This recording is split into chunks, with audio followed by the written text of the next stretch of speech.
উনি কিভাবে বলেন যে আমার বয়স হয়নি? যেগুলো বলছে আমার মেয়েকে আমার জীবনের চেয়েও ভালোবাসি। স্ক্রিনে দেখাইলাম আপনাদেরকে যে মা বাবার আর্তনাদ। আসলেই একটা মেয়ে যখন একটু বড় হয় তখন তার ফিলিংস হয় প্রেম ভালোবাসা করার জন্য। তো একটা মেয়ে কি করছে, বাড়ির কাউকে না বলে তার ভালোবাসার মানুষটির সাথে সে চলে গেছে। এদিক দিয়ে বাবা মা তো খুব টেনশন করতেছে। তো মেয়ে বলতেছে আমি এখন বড় হয়ে গেছি, আমাকে কেউ জোর করে নাই, আমি ইচ্ছাকৃতভাবে চলে আসছি। অথচ এদিক দিয়ে তার মা বাবা খুব কান্নাকাটি করতেছেন।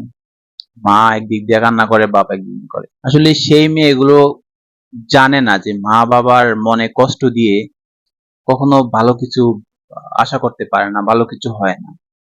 আমি এমন অনেক দেখেছি যে মা বাবার অবাধ্য হয়ে একটা মেয়ে একটা ছেলের সাথে চলে গেছে কিংবা বিয়ে করছে, কিছুদিন পর তাদের বিচ্ছিন্ন হয়ে গেছে। তো আপনারা যারা প্রেম ভালোবাসা করেন, মা বাবাকে আগে বলেন, বুঝিয়ে বলেন।